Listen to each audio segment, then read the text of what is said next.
ലോക സിനിമ പോയി കണ്ടു കേട്ടോ പ്രഗ്നൻസിയിലേ.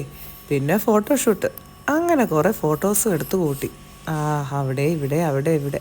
പിന്നെ ഓണമായി, സദ്യയായി, അത് നല്ലോണം കഴിച്ചു, ആഗ്രഹം പൂർത്തിയാക്കി. പിന്നെ കോൺട്രാക്ഷൻ അവിടെ ഇവിടെ ഇരിക്കുമ്പോൾ ഒക്കെ കോൺട്രാക്ഷൻ. പല തവണയായിട്ട് ഇങ്ങനെ വേദന വന്നു കേട്ടോ. ഒരു 10 ദിവസത്തോളം ഇതായിരുന്നു തന്നെ അവസ്ഥ. അങ്ങനെ പെട്ടെന്നൊരു ദിവസം വെളുപ്പിന് നല്ലോണം വേദന കൂടി.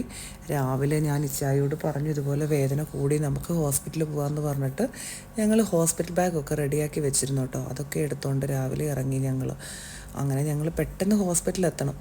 അതുപോലെ വേദന കൂടി. ഡോറിലെല്ലാം പുള്ളൊക്കെ കണ്ടപ്പോൾ തന്നെ ഒരു ഞെട്ടലുണ്ട് മനസ്സിലെ. അതാണല്ലോ ഇനിയേ. അങ്ങനെ വേദനയൊക്കെ ഓർത്ത് നല്ല വേദന കൂടി നടന്ന് പതുക്കെ നടക്കുകയാണ്. നല്ല അങ്ങേയറ്റം വേദനയായി കേട്ടോ. ഇനിയിപ്പോൾ എത്ര വേഗം ഹോസ്പിറ്റലിൽ ചെല്ലണം, ആ ഒരു സ്റ്റേജ് എത്തി. അങ്ങനെ ഞങ്ങളൊന്നും നോക്കിയില്ല, പെട്ടെന്ന് ചാടി വണ്ടിയെ കയറി. ആ സമയത്ത് ഞാൻ എന്തൊക്കെയോ പറയുന്നുണ്ട്, ഞാൻ പിന്നെ അങ്ങ് ഓഫ് ചെയ്തു കേട്ടോ. ഇപ്പോൾ അങ്ങനെ ഹോസ്പിറ്റലിൽ എമർജൻസിയിൽ ഡെലിവറി റൂമിൽ കിടക്കുകയാണ്. അപ്പോൾ വേദന കൂടി എയറോബിക് ബോളെല്ലാം തന്നു, അതിലൊക്കെ ഇരിക്കുക. എനിക്ക് കേട്ട് നോക്കാം വേദന. സഹിക്കാമല്ലാത്ത വേദനയാട്ടോ ഈ കാണണേ. മരണവേദനയെന്ന് വേണേൽ പറയാം. ഒരു ഏകദേശം അവസാന സ്റ്റേജിനൊക്കെ ഒരു മണിക്കൂർക്ക് മുന്നേ ഉള്ളൊരു സമയത്താണ് ഈ ഒരു വേദന. അപ്പോൾ ഇത് കഴിഞ്ഞുള്ള ഒരവസ്ഥ എന്നാ നിങ്ങൾക്ക് ഊഹിക്കാവുന്നതല്ലേ ഉള്ളൂ. സഹിക്കാൻ പറ്റില്ല. 1 മിനിറ്റൊന്നും ഇടവേള ഇല്ലാത്തൊരു സ്റ്റേജാണ് ഇപ്പോൾ. അത്രയും പറ്റാത്ത വേദന. ഹൈ ഡിഗ്രിയിലാണ്. നല്ല വേദന വന്നിട്ട് ഒന്നും പറ്റുന്നില്ല. എങ്ങനെയെങ്കിലും ഈ ഒരു അവസ്ഥ മാറിക്കിട്ടിയാൽ മതിയെന്നായി. അങ്ങനെ ഒരു വലിയ യുദ്ധമൊക്കെ കഴിഞ്ഞാണ് ഈ ഇരിക്കുന്നത്. കുഞ്ഞുവാവെ കിട്ടി, അടുത്തുണ്ട്. പിന്നെ റൂമിലേക്ക് ഷിഫ്റ്റ് ചെയ്തു. വൈകുന്നേരം ആയപ്പോൾ അതാ നമ്മുടെ കുട്ടിപ്പട്ടാളങ്ങളൊക്കെ മഞ്ഞ റോസാപ്പൂ ഒക്കെ കൊണ്ട് തന്നോട്ടോ. അതാ കയറി വരുന്നു. അങ്ങനെ അവർ വന്ന് ഹൈഡ്രജൻ ബലൂണൊക്കെ തന്നു.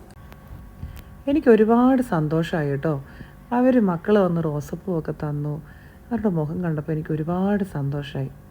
അങ്ങനെ കിടക്കുമ്പോൾ നോക്കിയേ, യുദ്ധമൊക്കെ കഴിഞ്ഞ് വീരയോദ്ധ രാജാവായി നിൽക്കുന്ന അപ്പൻ. പിടിച്ചേക്കാനുള്ള ഈ ഹുക്ക് പിടിച്ചേക്കും, ഫുഡ് കഴിക്കും, അവിടെ കിടക്കും. മമ്മി വന്ന പാടെ കൊച്ചിനെ കയ്യിലാക്കി കേട്ടോ.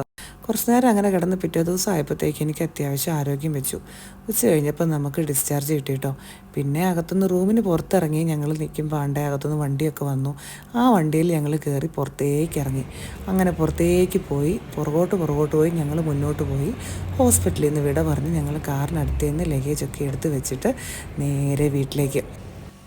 ഇനിയുള്ള ദിവസങ്ങളിൽ നമുക്ക് ഇടയ്ക്കിടയ്ക്ക് കാണാം കേട്ടോ. ആദ്യമായിട്ട് ഈ ചാനൽ കാണുന്നവരും സബ്സ്ക്രൈബ് ചെയ്ത് സപ്പോർട്ട് ചെയ്യണം കേട്ടോ. പിന്നെ ഇതിൻ്റെ ഫുൾ വീഡിയോ വരുന്നുണ്ട്, അപ്പോൾ അതൊക്കെ കണ്ട് സപ്പോർട്ട് ചെയ്യണം. അതൊക്കെയാണല്ലോ നമ്മുടെ ഒരു സന്തോഷം.